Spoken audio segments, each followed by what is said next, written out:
욥기 42장 1절에서 6절입니다. 우리 몇 절 안 됩니다. 우리 다 같이 한 음성으로 오늘 욥기 42장 1절에서 6절까지 같이 읽도록 하겠습니다. 욥이 여호와께 대답하여 가로되 주께서는 무소불능하시오며 무슨 경영이든지 못 이루실 것이 없는 줄 아오니 무지할 말로 이치를 가리우는 자가 누구이까? 내가 스스로 깨달을 수 없는 일을 말하였고 스스로 알 수 없고 헤아리기 어려운 일을 말하였나이다. 내가 말하겠사오니 주여 들으시고 내가 주께 묻겠사오니 주여 내게 알게 하옵소서. 내가 주께 대하여 귀로 듣기만 하였사옵더니 이제는 눈으로 주를 배움나이다. 그러므로 내가 스스로 하나고 티끌과 제 가운데서 회개하나이다. 아멘. 욥기의 이 대략적인 스토리는 우리에게 아주 익숙하죠. 그래서 우리가 욥기가 쉬운 책이라고 우리가 오해하는 경우들이 많이 있습니다. 하지만 욥기는 그 구약 성경 중에서 가장 난해한 책으로 알려져 있습니다. 그 히브리어 자체가 굉장히 어렵고 신학적으로도 굉장히 복잡한 내용들이 많이 숨겨져 있습니다.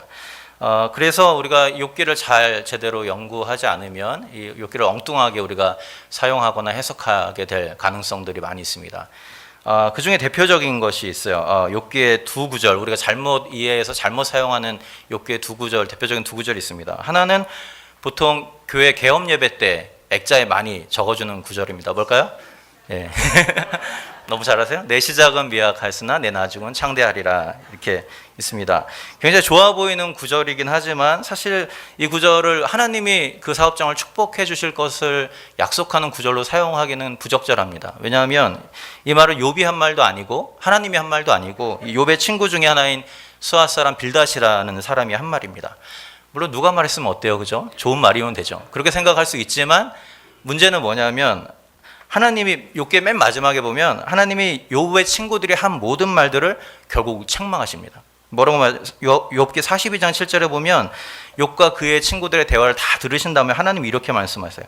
여호와께서 대만 사람 엘리바스에게 이르시되 내가 너와 내 두 친구에게 노하나니 이는 너희가 나를 가리켜 말한 것이 내 종 욥의 말같이 옳지 못함이니라. 예. 하나님이 욥의 친구들의 모든 말에 노하셨고 심지어는 그들이 했던 잘못된 말들을 바로잡기 위해서 욥에게 희생 번제까지도 드리게 합니다. 그렇다면은 욥의 세 친구들이 한 말은 하나님의 뜻에 맞는 말이 아니라고 할 수 있어요. 그렇기 때문에 그 말을 가지고 그것이 하나님의 축복인 것처럼 말하면 굉장히 큰 문제가 생긴다는 것이죠. 또 하나의 구절은 뭐냐면 욥기 23장 10절입니다. 이거 잘 아는 말씀입니다. 나의 가는 길을 오직 그가 아시나니 그가 나를 단련하신 후에는 내가 정금같이 나오리라. 이거는 욥이 한 고백이에요. 그렇기 때문에 기본적으로 잘못된 말은 아닙니다. 그의 믿음의 고백인 것은 사실입니다. 하지만 중요한 것은 뭐냐면 이 말이 욥이 최종적으로 했던 믿음의 고백은 아니라는 거예요. 다시 말하면 이 말을 한 이후에 30장 20장 이후에 계속 읽어보면요, 욥이 계속해서 친구들의 공격이 들어오니까 어떻게까지 되냐면 자신의 신세를 한탄하기도 하고 하나님을 책망하는 데까지 이르는 모습들이 굉장히 많이 나옵니다. 다시 말하면 그의 신앙이 막 계속해서 흔들리고 있는, 아직까지는 완벽한 신앙의 고백을 하지는 못한 때 나온 고백이라는 거예요. 그렇기 때문에 이것을 우리가 고난 중에서 욥이 보여준 대표적인 믿음의 고백으로 보기는 맞지 않을 수 있다는 것이죠. 그러면 욥의 신앙을 가장 함축하고 있는 본문이 어디냐? 오늘 바로 우리가 읽은 이 본문입니다. 욥이 고통 가운데 있던 욥이 극적으로 회복되고 변화되는 모습을 보여주는 본문이 바로 오늘 본문이죠. 오늘 본문은 욥이 어떤 과정을 통해서 변화되었는지를 대략적으로 보여줍니다. 오늘 보면 2절에 보면 이제 주님 무소불능하시며 무슨 경영이든 못 이루실 것이 없는 줄 압니다. 이 말은 뭐냐면 하나님이 전능하신 분이시라는 것을 그가 깨달았다는 것이에요. 그리고 그 깨달음을 통하여서 3절에 보면 자신이 얼마나 부족하고 유한하고 아무것도 할 수 없는 존재인지를 고백해요. 그러니까 하나님의 전능하심 앞에 인간의 유한함을 깨닫게 되는 과정이 있습니다. 그리고 나서 비로소 그가 변화돼요. 그런데 그가 하나님의 무한함과 자신의 유한함을 깨달을 수 있었던 1차적인 이유가 5절에 잘 설명되어 있습니다. 5절을 한번 보실까요? 5절 뭐라고 말씀하십니까? 내가 주께 대하여 귀로 듣기만 하였었더니 이제는 눈으로 주를 배움나이다 라고 말하고 있어요. 다시 말하면 고통 가운데 신음하면서 때로는 자신의 생을 저주하기도 하고 왜 내가 이렇게 어려움을 당해야 되나 이런 질문을 던졌던 욥이 이제 변화된 직접적인 원인은 뭐냐면 하나님을 직접 대면했기 때문이라는 것이죠. 하나님을 봤다는 거예요. 물론 여기서 말하는 이 봤다는 말을 우리가 문자적으로 해석해서 그가 하나님의 얼굴 생김새를 봤다는 것으로 보기는 좀 어렵습니다. 왜냐하면 욥기에서 정확하게 명시하고 있는 사실은 뭐냐면 폭풍 가운데 들려오시는 하나님의 음성을 들었다라는 거예요. 그렇기 때문에 여기서 말하는 봤다라는 얘기는 하나님의 모습을 봤다라기보다는 들려오는 하나님의 음성을 통해서 하나님이 어떤 분인지를 제대로 이해하고 깨닫게 되었다라는 것을 우리가 생각해 볼 수 있습니다. 이렇게 하나님에 대한 깊은 이해를 가진 뒤에 비로소 그가 큰 변화를 갖게 됩니다. 그 변화의 내용이 42장 6절이에요. 42장 6절 한번 읽어볼까요? 그러므로 내가 스스로 하나고 티끌과 제 가운데서 회개하나이다. 예, 이 구절에 대해서는 약간 좀 긴 부연 설명이 필요합니다. 왜냐하면 이 한글 성경이 제대로 원문을 번역하고 있지 않기 때문에 제가 약간의 설명을 좀 해드릴 필요가 있는 것 같습니다. 우선 스스로 하나다, 우리말로 들어도 무슨 얘기인지 잘 모르겠어요. 저도 그런 거죠. 예. 원래 원문은 철회하다, 뭐 후회하다, 뭐 이런 의미를 갖고 있어요. 그러니까 자기가 말한 어떤 것들을 이제 철회하는 것, 그게 아니라고 말하는 것, 그런 의미를 가지고 있어요. 그리고 티끌과 재 가운데서 회개합니다라고 이렇게 번역이 되었는데 이것도 이렇게 번역하면 어떤 의미가 되죠? 욥이 티끌과 재를 이렇게 뒤집어 쓰고 자신의 죄에 대해서 회개하는 것처럼 우리가 해석이 됩니다. 그런데 원래 이 히브리어 본문은 그런 의미가 아니에요. 왜냐하면 원래 여기 사용된 티끌과 재 가운데서에 사용된 전치사는 원래 R이라는 건데 이거는 원래 뭐뭇에 대하여 이런 뜻이에요. 뭐뭇에 대하여. 그러니까 티끌과 재를 뒤집어 쓰고가 아니고 티끌과 재에 대해서라는 것이에요. 티끌과 재에 대해서. 그리고 또 중요한 것은 뭐냐면 회개하다라고 번역이 되었는데요. 회개하다. 원래 동사이 낙함이라는 동사인데 원래 의미는 문자적인 의미는 feel sorry입니다. feel sorry. 그러니까는 후회하다 뭐 그런 거. 예. 후회하다 이런 의미 정도가 돼요. 더 중요한 건 뭐냐면 아까 제가 말씀드린 R이라는 뭐뭇에 대하여라는 전치사와 이 단어가 붙어서 사용된 모든 구약 성경의 모든 용법은 뭐라고 번역이 되냐면 뭐뭇에 대하여 생각을 바꾸다. 뭐뭇에 대하여 입장을 바꾸다 이런 의미를 가지고 있습니다. 그러니까 티끌과 재 가운데서 회개한 게 아니고 티끌과 재에 대한 나의 생각을 바꿨습니다. 이렇게 번역이 돼야 맞습니다. 중요한 건 그러면 도대체 티끌과 재가 무엇인가? 이런 질문을 던질 수 있겠죠. 티끌과 재가 무엇인가? 티끌과 재는 우리가 잘 아는 것처럼 구약 시대에 사람들이 슬픔을 표현할 때 티끌이나 재를 뒤집어 쓰고 회개하거나 이런 경우가 있습니다. 그런데 오늘 아까 제가 말씀드린 것처럼 오늘 본문에서는 회개하다라는 동사가 나오지 않기 때문에 그렇게 보기는 어렵고요. 그러면 구약 성경에서 티끌과 재가 어떻게 사용됐나? 두 가지 중요한 예가 있습니다. 창세기 18장 20절에 보면 아브라함이 가로되 티끌과 같은 나라도 감히 주께 고하나이다 이렇게 썼고요. 같은 욥기 30장 19절에 보면 하나님이 나를 진흙 가운데 던지셨고 나로 티끌과 재 같게 하셨구나 이렇게 말합니다. 여러분 한번 생각해 보세요. 여기서 말하는 티끌과 재가 뭘 의미하겠습니까? 문자적인 티끌과 재를 의미하는 것 같지는 않습니다. 그죠? 그러니까 인간의 유한함, 그죠? 인간의 덧없음, 인간의 별 볼 일 없음을 비유적으로 표현한 단어라고 우리가 볼 수 있어요. 아브라함이 말한 것도 그렇고 욥이 말한 것도 그렇습니다. 그렇기 때문에 여기서 티끌과 재에 대한 나의 생각을 바꿨다라는 것은 뭐냐면 내가 지금껏 한 말을 내가 이제는 철회하고 티끌과 재처럼 별 볼 일 없는 나의 인간적인 생각에 대한 내 생각, 내 입장을 이제는 바꾸겠습니다. 이런 의미가 된다라는 것이 이게 좀 더 정확한 번역이라고 할 수 있습니다. 하나님을 만나 뵙고 그분의 전능하심을 깨달은 다음에 비로소 그는 자신이 가지고 있었던 인간적인 생각이 얼마나 잘못된 것이었는지를 깨닫게 되었다라는 것이죠. 그리고 변화를 가져옵니다. 그래서 여기서 우리가 두 가지 질문을 또 던져봐야 돼요. 약간 스무고개 같죠? 예. 약간 스무고개 같습니다. 예. 두 가지 중요한 질문이 있어요. 그럼 뭐냐면 하나는 그가 그동안 가지고 있었던 인간적인 생각이 과연 무엇인가? 라는 것이고요. 둘째는 그러면 폭풍 속에서 들려왔던 하나님의 음성이 도대체 뭐기에 그가 그의 생각을 바꾸게 되었는가? 이 두 가지가 굉장히 중요합니다. 이 두 가지 질문에 욥의 전체적인 신학적인 핵심이 다 달려 있고요. 오늘 본문에 중요한 그런 문제들이 다 달려 있습니다. 그래서 이 두 가지 질문 우리가 하나씩 살펴보면서 오늘 함께 이야기를 나눠보면 좋겠습니다. 우선 욥이 견지하고 있었던 인간적인 생각이라는 것은 욥의 생각만이 아니고요. 욥의 친구들도 동일하게 가지고 있었던 생각입니다.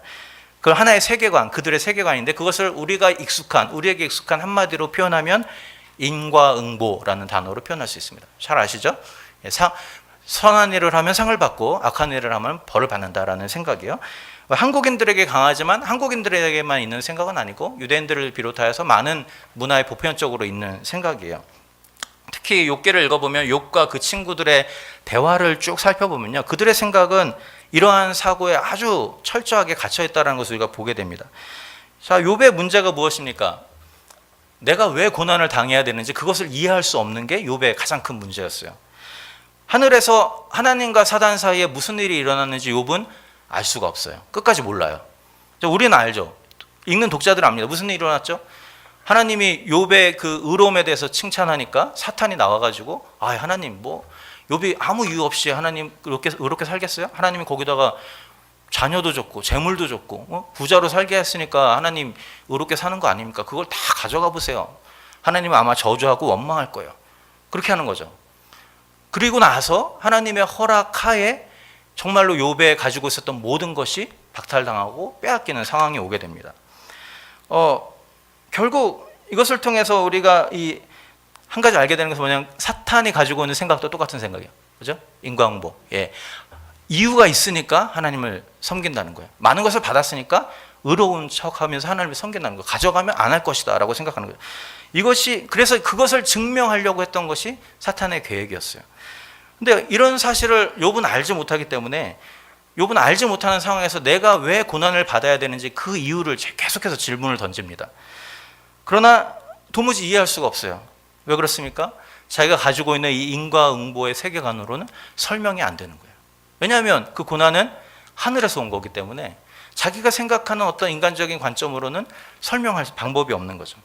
그래서 친구들이 공격할 때 욥이 하는 말이 무엇입니까? 내가 얼마나 의롭게 살았고, 내가 내 종들의 그 월급을 내가 가로챈 적이 있느냐, 내가 누구를 박해한 적이 있느냐, 계속해서 그 말을 합니다. 다시 말하면 내가 의롭게 살았고 의롭게 살았다는 거예요. 근데 그 말끝에 욥이 반복하는 말이 뭐냐면, 그런데 하나님이 그런 나를 이제는 축복하지 않고 나를 도리어 저주하신다. 나에게 나를 이제는 치신다라는 것이 욥이 반복해서 하는 말에 그 성경에 등장합니다. 결국 그렇기 때문에 자신의 생각으로는 해결이 안 되는 거죠. 마찬가지입니다. 친구들의 입장, 욥의 세 친구의 입장도 똑같아요. 그들은 뭐라 그럽니까? 욥이 고난을 당한 것을 보니까 너는 죄를 지었다는 거죠. 왜냐하면 고난당하는 사람은 반드시 죄를 지었기 때문에 벌을 받는다는 거예요. 그래서 욥을 위로하다 왔다가 그 사람들이 하는 일이 무엇입니까? 나중에는 욥을 계속해서 공격합니다. 네가 회개해. 네가 회개하면 하나님이 다시 너를 회복시켜 줄 거야. 그러니까 내 시작은 미약했으나 내 나중은 창대하겠다라는 말도 그 관점에서 나온 거야. 네가 죄를 졌잖아. 네가 죄를 회개하면 하나님 다시 너를 창대하게 해줄 거야 라고 이야기를 하고 있는 거죠.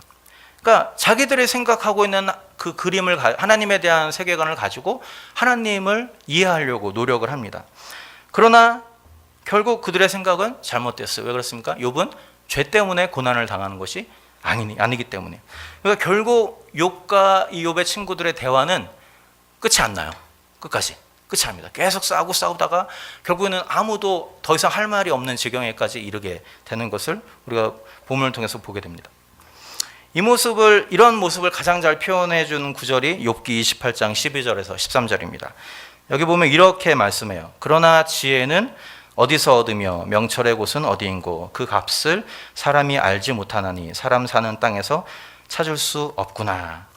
다시 말하면 욥기의 핵심은 의로운 자가 당하는 고난이라는 이 역설적인 상황을 어떻게 해석할 수 있을 것인가 하는 지혜의 문제입니다. 어떤 지혜로 그것을 해석할 수 있는가. 그런데 이것을 해결할 수 있는 지혜는 이 땅에서 찾을 수 없다는 거죠. 어디에서도 찾을 수 없다는 거예요.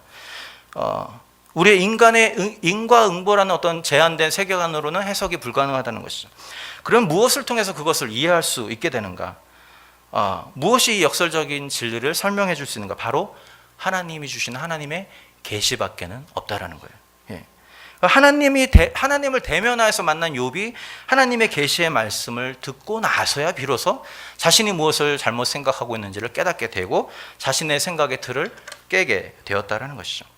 중요한 것은 그럼 이제는 중요한 것은 하나님이 그럼 욥에게 주신 계시의 말씀이 무슨 말씀이었는가? 무슨 말씀이었길래 그가 그의 그런 가지고 있었던 인간적인 사고의 틀을 깰 수 있었는가? 우리가 그것을 한번 생각해 보면 좋겠습니다.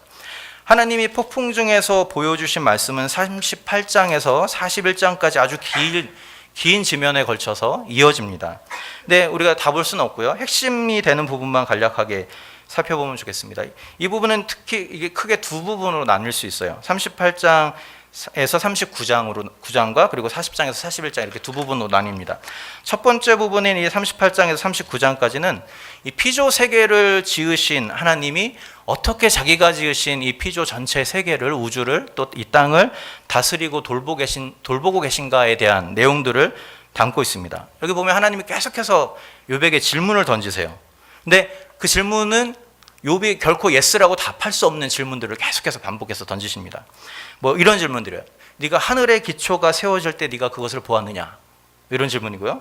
밤과 낮을 구분하고 별들을 그 자리에 둘 때 네가 한 일이 있느냐? 이런 질문이에요. 이 땅의 넓이를, 사이즈를 네가 재볼 수 있느냐? 뭐라고 대답하겠어요, 욥이? No, 저는 할 수 없습니다. 이것을 통해서 이 질문이 가지고 있는 의도가 있죠. 무엇입니까? 인간의 유한한 생각과 판단으로는 가늠할 수도 없는 그 일들을 하나님은 하셨고 하나님이 그 모든 것들을 지금도 주관하고 계시다라는 것을 하나님이 욥에게 알게 하시는 거예요. 특별히 이 부분에서 특별히 강조되는 것이 뭐냐면 인간의 손이 전혀 미치지 않는 야생 동물, 야생 자연의 세계까지도 다스리시는, 보호하시는 하나님에 대한 얘기가 반복이 됩니다. 특별히 하나님이 욥에게 인간의 삶과는 관련이 없는 여러 야생동물의 삶에 대해서 말해요. 사실 근데 욥의 입장에서는 지금 야생동물이 어떻게 사는지 궁금한 게 아니에요. 지금 욥이 궁금한 뭡니까? 내가 왜 고난을 당했는지 그 대답을 들려주십시오 이렇게 외치고 있는데 하나님이 약간 동문서답식으로 야생동물에 대해서 얘기합니다. 그래서 뭐 그 들소가 어떻게 사는지, 타조가 어떻게 새끼를 낳고 독수리가 어떻게 먹이를 먹는지 뭐 그런 이야기를 쭉 하세요. 그러면서 욥에게 또 한 가지 질문을 던지십니다. 뭐냐면 내가 이 야생동물을 길들여서 네가 밭을 가는 일을 시킬 수 있겠느냐? 그 동물들을 네 마음대로 종처럼 부릴 수 있겠느냐? 이런 질문을 던지세요. 물론 욥의 대답은 그럴 수 없습니다라죠. 그런데 이 말씀을 통한 하나님이 던지고자 하시는 포인트가 있어요. 그건 뭐냐면 하나님은 인간이 관심을 두지 않는, 인간의 관심 밖에 있는 그런 어떤 그 야생 동물조차도 돌보시는 분이시다라는 것을 말하고 있는 거죠. 중요한 것은 이런 야생 자연의 세계는 인간이 가지고 있는 인과응보의 세계관이 통하지 않는 세계라는 사실이에요. 여러분, 아무도 살지 않는 광야에 비를 내리는 것은 인간의 입장에서는 낭비일 수 있습니다. 그죠? 차라리 그 비를 아꼈다가 가뭄으로 고통당하고 있는 농부들에게 부어지는 것이 훨씬 더 맞아요. 그죠? 열심히 일한 농부들에게 비를 몰아주는 것이 인간의 입장에서는 훨씬 더 합리적이고 리즈너블해 보일 수 있습니다. 그런데 하나님의 생각은 다르다는 것이죠. 하나님의 생각은 무엇입니까? 인간의 눈에 보이지 않는 야생동물들, 작은 벌레들, 쓸모없어 보이는 들풀조차도 하나님은 아끼시고 돌보시는 분이시라는 사실이죠. 그래서 하나님은 그것이 인간이 거주하는 곳이든 인간이 아무도 거주하지 않는 광야이든 상관없이 그곳에 공평하게 햇빛을 비춰주시고 눈을 주시고 공기를 허락해 주신다는 사실입니다. 결국 이런 말씀을 통해서 하나님이 도전하는 것이 뭐냐면 욥이 가지고 있는 인간 중심적인 사고의 틀을 깨도록 하시는 것이죠. 욥은 자신이 알고 있는 세계가 마치 전부인 것처럼 생각하면서 살았어요. 그래서 그 인간의 세계에만 통할 수 있는 인과응보의 세계관을 가지고 자기의 이 영적인 문제들을 판단하고 해석해 보려고 노력을 했다라는 것이죠. 하나님이 그의 이 편협한 사고의 틀을 깨뜨리시기 위해서 욥이 한 번도 생각해 보지 못했던, 한 번도 경험해 보지 못했던 전혀 자신의 그 영역 밖에 있는 인간의 세계, 그 자연의 세계들을 말씀하십니다. 그리고 뭐라고 말씀하시는 것이죠? 이 모든 것을 다스리고 돌보시는 이가 바로 나 하나님이다. 이렇게 말씀하시는 거죠. 그런데 이 첫 번째 말씀에 대해서 욥의 반응이 별로 그렇게 좋지 않아요. 왜냐하면 이 40장 4절에 보면 욥의 첫 번째 반응은 뭐였냐면 이렇게 말합니다. 보소서 나는 비쳐나오니 무엇이라 주께 대답하리까 손으로 내 입을 가릴 뿐이로소이다. 무슨 말이죠? 예, 딱히 할 말이 없습니다. 예, 이런 말이에요. 딱히 할 말이 없습니다. 아직까지 뭔가가 변화가 일어나진 않아요. 다시 말하면 하나님 말씀에 토를 달 수는 없지만 내가 아직 그게 무슨 말인지 잘 모르겠어. 이런 의미인 거죠. 완전히 납득은 되지 않아요. 이런 반응입니다. 그런데 중요한 것은 40장 15절에서 41장까지 두 번째 부분, 하나님의 계시의 부분에 나오는 말씀을 통해서 비로소 욥이 변화돼요. 그렇기 때문에 이 두 번째 말씀이 굉장히 중요하다고 우리가 생각해 볼 수 있겠죠. 자, 그럼 두 번째 말씀은 무엇인가? 첫 번째는 아까 말씀드린 것처럼 피조 세계에 대한 하나님의 다스리심을 이야기했자면, 두 번째는 눈에 보이지 않는 초월적인 영역, 초자연적인 영역까지도 다스리시는 하나님에 대해서 이야기를 하고 있습니다. 특별히 이곳에서 이제 강조되는 내용이 두 동물에 대한, 두 짐승에 대한 이야기를 하는데, 하나는 베이못이고 하나는 니워야단이라고 이렇게 나와 있습니다. 개혁 성경은 우리가 지금 우리 교회 사용하는 개혁 성경은 이 동물을 하마와 악어로 번역했습니다. 그렇지만 새롭게 나온 개혁 개정 성경은 그것을 바꿔서 베히못과 니워야단, 그 히브리어를 음력해 갖고 그렇게 사용했습니다. 여기 굉장히 중요한 신학적인 관점의 입장의 변화가 있어요. 그건 뭐냐면 많은 학자들이 이 두 동물이 실제로 우리가 보는 하마랑 악어라고 주장하는 학자들이 있습니다. 많은 경우에 실제로 우리가 그 욥의 이 뒷부분을 보면 실제로 비슷해요. 하마처럼 풀을 먹고 물 속에 살고 뭐 그렇게 하고요. 니워야다는 그 피부가 갑옷처럼 두꺼워서 창이 뚫을 수 없고 뭐 그런 얘기를 해요. 그러니까 이제 악어처럼 비슷해 보여요. 그런데 이제 문제는 뭐냐면 실제적인 하마라고 악어라고 하기에는 안 맞는 부분들이 여러 개 나옵니다. 그 중에 대표적인 것이 뭐냐면 베이못의 꼬리는 백향목과 같다. 그럼 하마의 꼬리가 어떻죠? 네, 아주 작습니다. 아주 작아요. 근데 백향목 같다는 것은 정확하게 무슨 뜻인지 모르죠. 어쨌든 그것이 크고 단단하다라는 의미를 가지고 있어요. 안 맞아요. 그리고 니워야단의 그 입에서는 불이 나오고 그 코에서는 그 연기가 나온다라고 써 있어요. 여러분 세상에 악어, 이 불을 내뿜는 악어가 있습니까? 없습니까? 네, 없습니다. 그러니까 이게 구체적으로 우리가 살아있는 동물을 뜻한다고 보기엔 좀 어려워요. 그래서 개역 개정 성경은 이것을 바꾼 거예요. 베이못과 니워야단으로 바꾼. 그러면 이 베이못과 니워야단은 뭐냐? 이거는 이제 그 고대 근동 지역에 그 사람들이 익숙해져 있던 하나의 신화에 나오는 동물들인데요. 특별히 그 혼란과 혼돈을 상징하는 그런 동물들을 의미하는 것입니다. 그래서 실제로 이사야서 27장 1절에도 이렇게 소개가 됩니다. 이거 한번 띄워주시겠어요? 예, 그날에 여호와께서 그 견고하고 크고 강한 칼로 날랜 뱀 니워야단 곧 꼬불꼬불한 뱀 니워야단을 벌하시며 바다에 있는 용을 죽이시리라. 여러분 이 본문을 보면서 연상되는 대상이 누굽니까? 예, 사탄이죠. 예. 딱 사탄이 딱 연상이 됩니다. 사탄이 연상돼요. 그러니까 이사야서는 니워야단을 악의 화신인 사탄과 동일시하는 거예요. 그것은 뭐냐면 아까 제가 말씀드린 것처럼 고대 근동제약의 그 신화적인 배경을 볼 때 이것은 혼돈을 의미하는 어떤 영적인 파워를 의미하는 것이거든요. 그래서 이 이사야서는 그것을 사탄과 동일시했습니다. 물론 욥이 이것을 사탄과 동일시한 것 같지는 않아요. 아무리 제가 성경을 다 들춰봐도 욥이 이것을 사탄으로 생각한 것 같지는 않습니다. 그러나 중요한 것은 어쨌든 그것은 우리가 보는 악어나 하마가 아니라 초자연적인 어떤 영역, 인간의 힘으로 어떻게 할 수 없는 초자연적인 세력을 의미하는 것으로 우리가 볼 수 있어요. 중요한 것은 이 짐승들을 언급하면서 하나님이 욥에게 던진 질문이에요. 비슷합니다. 앞에 나온 질문들하고. 네가 베히못을 길들일 수 있겠느냐 이렇게 질문하시고요. 네가 무시무시한 니워야단을 사냥할 수 있겠느냐 이렇게 질문합니다. 또 네가 새를 가지고 놀듯이 그것들과 함께 놀 수 있겠느냐 이렇게 질문해요. 욥의 대답이 뭐죠? 아니요. 예. 초자연적인 영역에 있는 세력들 내가 어떻게 하겠습니까? 어떻게 그것들과 내가 같이 놀 수 있겠습니까? 이 질문의 의도가 무엇입니까? 인간 욥은 초자연적인 힘을 제거하거나 다스릴 수 있는 능력이 없지만 하나님은 할 수 있다라는 것이죠. 하나님은 할 수 있다라는 것이죠. 심지어 하나님은 거대한 혼돈을 상징하는 이 니워야단과 같이 노는 분으로 묘사를 하고 있어요. 같이 나는 그들과 놀 수 있다라는 것. 그를 애완동물처럼 다스릴 수 있다. 그렇게 말씀을 하고 있는 거죠.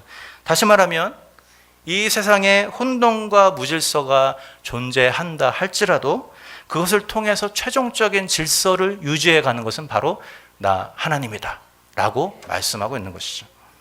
바로 이 지점에서 이 편협했던 욥의 생각의 틀이 확 깨져버립니다.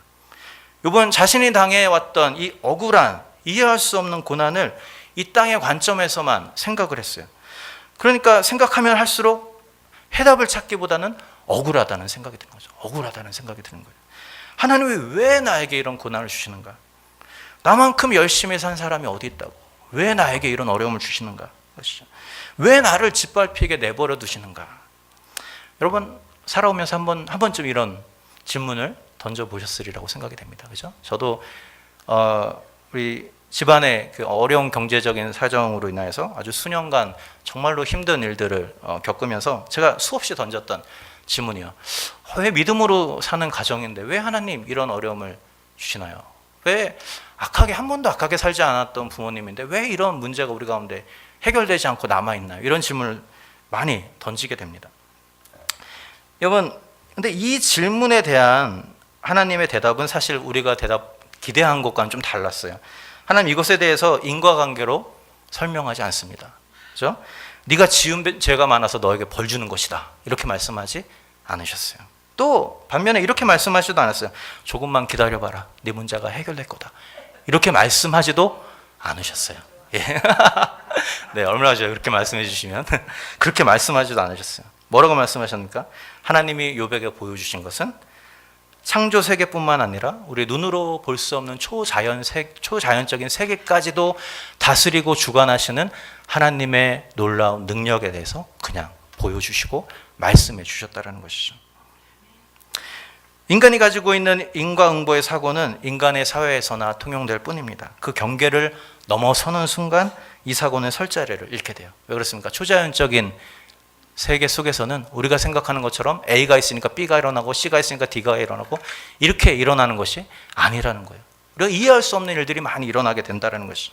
중요한 것은 뭐냐면 하나님이 그런 초자연적인 영역에서조차도 질서를 유지하고 다스리시는 하나님이시라는 사실이죠. 이것을 깨닫는 순간 욥이 자신의 고통 중에 던졌던 질문들이 얼마나 무의미했던 것인지를 알게 되는 것이에요. 초월적인 하나님의 섭리는 인과관계로 설명되는 것이 아니거든요. 그리고 마침내 하나님 앞에 엎드려서 고백합니다. 비록 이렇게 고백하는 것이죠. 비록 내가 나의 고통의 원인인지 아직까지 전부 이해하지는 못했지만 주님, 피조세계와 초월적인 세계를 모두 다스리시는 분이 나의 하나님이시라면 이제 내가 나의 편협한 생각을 내려놓고 하나님께 내 삶을 맡기겠습니다. 이 고백을 드리고 있는 것이죠. 이것이 오늘 읽은 본문 뒤에 있는 욥의 고백인 것입니다. 모든 것이 이해가 되어서 고백된 게 아니에요. 여전히 뭐 때문에 고통이 일어나는지 모릅니다. 하나님도 끝까지 설명 안 해주셨어요. 왜 고통이 일어나는지 설명 안 해주셨어요. 다만 욥은 하나님의 비길 수 없는 능력과 지혜 앞에 굴복했을 뿐인 것이죠. 놀라운 것은 그 다음이죠. 이렇게 하나님 앞에 굴복하자 어떤 일이 일어납니까? 욥을 공격하고 상처를 주었던 친구들을 하나님이 꾸짖고 그들이 욥에게 용서를 빌게 하시죠. 그리고 그가 잃어버렸던 재산과 자녀들을 다시 한번 회복시키시는데 배로 축복을 해주시는 것을 이야기를 합니다. 물론 이것을 통해서 우리가 조심해야 될 것은 뭐냐면 이것을 보고 우리가 회개하면 하나님이 배로 축복해 주신다 이렇게 단순하게 얘기해버리면 제가 지금까지 말했던 모든 것이 완전히 소용없어지는 거예요. 왜냐하면 욥이 말하고 있는 것이 그게 아니거든요. 그렇죠? 욥이 당한 죄는 고난 때문이 아니었어요. 물론 사탄이 주도적인 역할을 하긴 했지만 하나님의 허락하에 그 일이 일어났습니다. 그런데 문제는 뭐냐면 하나님이 도대체 왜 허락했는가? 거기에 대해서 많은 사람들이 질문을 던지고 연구를 하지만 대답을 찾기가 어렵습니다. 알 수가 없어요. 그것을 우리가 알고 있는 신학적인 어떤 틀에 맞춰서 설명하기가 어려워요. 설명이 안 돼요. 결국 본문이 말하고자 하는 것은 무엇입니까? 설명할 수 없는 상황 가운데 찾아오는 우리의 고난과 아픔과 질병에 대한 것이에요. 설명할 수 없는 것이에요. 그것은 이유가 없는 것이라는 것이죠. 우리의 생각으로는 해석할 수 없는 것이라는 거예요. 마찬가지로 그것이 회복되는 것도 마찬가지로 회복된 이때에도 마땅한 이유가 사실 오늘 본문에 나오지 않습니다. 물론 욥이 자신의 세계관이 바뀌고 자신의 사고의 틀이 깨진 것이 하나의 원인은 될 수 있습니다. 그러나 욥이 그 생각을 바꿨기 때문에 거기에 대한 하나님의 보상으로 배로 축복해 줬다. 사실은 그것은 욥기가 가지고 있는 전체적인 신학과는 잘 맞지 않는 얘기가 됩니다. 결국 욥기가 우리에게 내리고 있는 것은 뭐냐면 그가 겪은 고난이 이해할 수 없이 찾아온 것처럼 그가 받은 축복도 그냥 우리가 설명할 수 없는 하나님의 은혜일 뿐이다라는 것이죠. 예. 그러면 이 본문이 오늘날을 살아가는 우리에게 던지는 메시지가 무엇입니까? 여러분, 정도는 다를지 몰라도 우리는 동일한 질문을 가지고 살아갈 때가 많이 있습니다. 왜 나에게 이런 문제가 생기는가? 왜 내가 이런 아픔을 겪어야 되는가? 왜 나인가? 예, 그죠? 왜 내 가족이고 왜 내 자녀인가? 이런 질문을 던질 때가 많이 있어요. 그러나 욥이 보여주는 것처럼 이런 질문의 뿌리에는 우리가 아직 극복하지 못하고 있는 인간적인 세계관이 자리 잡고 있다는 것이죠. 내가 열심히 살았으니 보상을 받아야 되고 내가 하나님을 열심히 잘 믿어왔으니 축복을 받아야 된다는 우리의 생각이 여기에 자리 잡고 있는 것이죠. 하지만 우리가 조금만 생각해 보면 그런 생각이 얼마나 무서운 것인지를 알 수 있게 됩니다. 만일 우리의 구원이 우리의 행함에 달려있다고 한다면 여기에 우리가 구원받을 수 있는 사람은 아무도 없다라는 것이죠. 내가 거룩하니 너희도 거룩하라 말씀하셨는데 만일 우리가 하나님처럼 거룩해져야만 복을 받을 수 있다라고 한다면 여기에 복을 누릴 수 있는 사람은 아무도 없을 것입니다. 하나님이 우리에게 주신 구원이 인간의 관점으로 이해할 수 없는 하나님의 전적인 은혜인 것과 마찬가지로 때로 우리 가운데 찾아오는 고난과 어려움들도 우리의 머리로는 측량할 수 없는 하나님의 섭리의 영역이라는 것을 우리가 기억할 필요가 있습니다. 왜 하필 나에게 이런 일이 생기는가? 사실 이 질문은 우리의 한계를 뛰어넘는 질문이에요. 우리의 한계로 생각할 수 없다는 거예요. 그 질문 아무리 던져봐야 해답을 찾을 수 없다는 겁니다. 다만 우리가 할 수 있는 것은 무엇입니까? 우리가 할 수 있는 것은 우리의 삶이 그리고 이 피조 세계와 우주 전체가 하나님의 섭리 가운데 창조되고 보존되고 있다는 사실을 믿음으로 확신하는 것밖에는 없다는 것이죠. 그렇기 때문에 우리의 질문이 바뀔 필요가 있습니다. 왜 이런 문제가 나에게 생깁니까? 이런 질문에서 왜 하나님 이 문제를 통해서 하나님이 이루고자 하시는 일이 무엇인가? 우리의 질문이 우리 자기중심적인 질문에서 하나님 중심적인 질문으로 바뀌어져야 할 필요가 있다는 것이죠. 물론 이런 변화는 그냥 이루어지지 않습니다. 오늘 욥이 이런 변화까지 이르게 하기 위해서 그는 엄청난 고난을 겪고 그러면서 마침내 하나님을 대면해서 만날 때 하나님의 음성을 들을 때 이런 변화를 우리 경험하게 되었다는 것이죠. 마찬가지로 우리도 우리의 사고의 틀을 깨기 위해서 우리가 주님의 임재 가운데 머물 필요가 있습니다. 주님의 말씀 가운데 머물 필요가 있습니다. 여러분, 주님의 탄생을 준비하는 이 성탄을 준비하는 대강절 기간 가운데 우리가 예수님의 모습을 한번 생각해 보면 좋겠습니다. 인간으로 오셔서 불필요한 고난, 불필요한 고통을 당하신 예수님. 그 예수님이 그 고통 가운데서 어떻게 그 고통을 이겨내실 수 있었는가? 딱 한 가지 이유가 있어요. 뭐냐면 그 고통을 통하여서 하나님이 이루실 구원의 역사를 그가 확신했기 때문에 그래요. 자신의 고통이 자신은 이해할 수 없지만 자신의 고통이 이 땅을 구원하시고자 하는 하나님의 그 놀라운 구원의 역사의 일부로 활용되고 있다는 사실을 인정하셨기 때문에 끝까지 십자가에 달리시기까지 순종할 수 있었다는 것이죠. 마찬가지입니다. 오늘 우리 가운데 일어나는 여러 가지 일들, 문제들, 아픔들, 질병들 우리는 이해할 수 없고 우리는 설명할 수 없어요. 그러나 그 모든 것들이 우리가 알지 못하는 하나님의 놀라운 섭리의 역사를 이루어가는 하나의 섭리의 일부라는 사실을 우리가 인정할 필요가 있다는 것이죠. 그것을 인정하면서 우리가 이 기간 가운데 하나님의 말씀으로 우리에게 들려주시는 하나님의 음성으로 돌아갈 수 있으면 좋겠습니다.